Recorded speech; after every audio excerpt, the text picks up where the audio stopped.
Salve Maria Santíssima, eu me chamo Vitor, eu estarei trazendo para vocês uma série das verdades da igreja. E o tema que nós iremos trabalhar hoje é O Inferno Existe. Bom, a primeira coisa que eu queria deixar bem claro nesse vídeo é que sim, o inferno existe. Isso para nós é inquestionável. Basta a gente pegar o Catecismo da Igreja Católica no parágrafo 1033 seguintes, que a gente vai conseguir observar a quantidade de passagens bíblicas, a quantidade de documentos, pontifícios de declarações do magistério que a igreja nos ensina, que a igreja nos dá. Então não há dúvidas de que sim, o inferno existe. E se você acha que não existe, você está se afastando da fé católica, porque não sou eu quem estou dizendo. É a própria igreja. Hoje muitos dentro da igreja católica negam a existência do inferno. Existe a teologia da libertação, que é uma praga do inferno que veio para deturpar tudo aquilo que a fé nos ensina, que a igreja nos ensina. Se nós pegarmos o Catecismo da Igreja Católica no parágrafo 1035, no parágrafo 1035 do Catecismo da Igreja Católica vai nos ensinar: a igreja afirma a existência e a eternidade do inferno. As almas dos que morrem em estado de pecado mortal descem imediatamente após a morte aos infernos.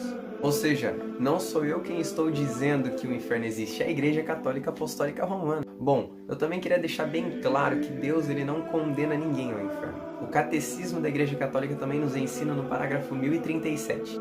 Deus não predestina ninguém para o inferno. Bom, nós mesmos nos condenamos ao inferno por conta do pecado mortal. Na Bíblia nós vemos que quem pregou mais sobre o inferno foi o próprio Cristo. A palavra de Deus ele cita sobre o inferno 15 vezes. E qual que é a intenção de Jesus? Qual que é a intenção de Cristo em dizer aquele que não der bons frutos será podado e lançado ao fogo? Será que é o desejo do Senhor? Claro que não. A palavra de Deus nos ensina em 1 João capítulo 4, versículo 8 que Deus é amor. E amar é querer o bem do outro, e Deus sendo o sumo bem, ele não deseja não ser outra coisa que os seus filhos estejam com ele. A própria palavra de Deus nos ensina em João 3,16, que diz: com efeito de tal modo, Deus amou tanto o mundo que enviou seu Filho único, para que todo que nele crê não morra, mas viva eternamente. Pois Deus não enviou seu Filho para condená-lo, mas para que o mundo seja salvo por ele.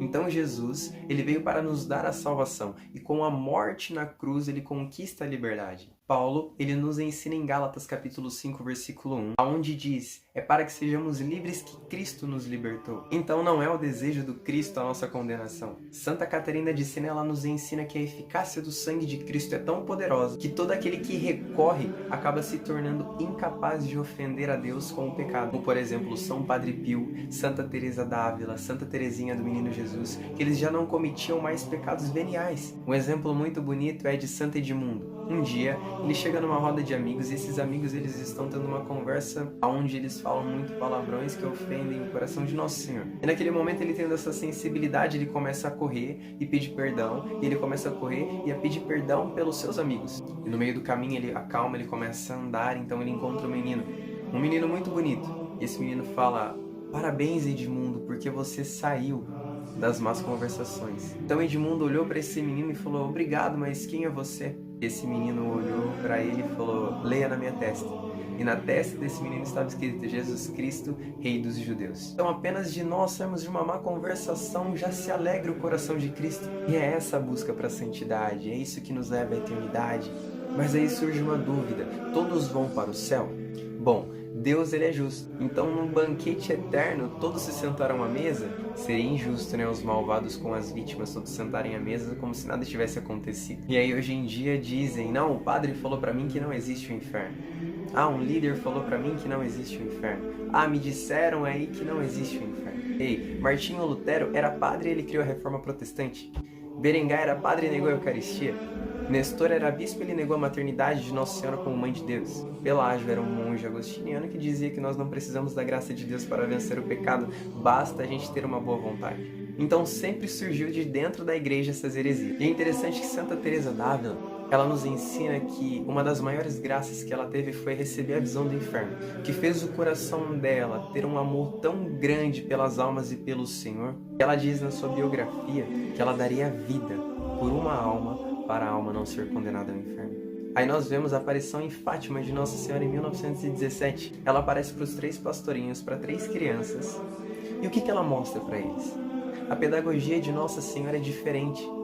Ela mostra o inferno para eles. Era para assustar essas crianças? Não, era para eles criarem um temor filial, um temor de pai. E aí nós vemos que o comportamento delas mudaram. Eles tinham uma vida de oração, uma vida de penitência pelas almas. E da mesma forma que Santa Teresa d'Ávila, o coração deles também pulsavam por amor ao nosso Senhor. E todos os outros videntes de Nossa Senhora, ela sempre mostrou o inferno. Então não sou eu, Vitor, quem estou dizendo para você que o inferno existe, mas é a Igreja Católica Apostólica Romana. São os documentos, são os santos. Então sim, o inferno existe. Então não vai pensando que o inferno é aqui na Terra, porque isso é uma heresia muito grande. Então que Deus abençoe a sua vida. Salve Maria Santíssima. Espero que vocês tenham gostado. Curta e compartilhe. E até o próximo vídeo sobre as verdades da Igreja. Salve Maria Santíssima.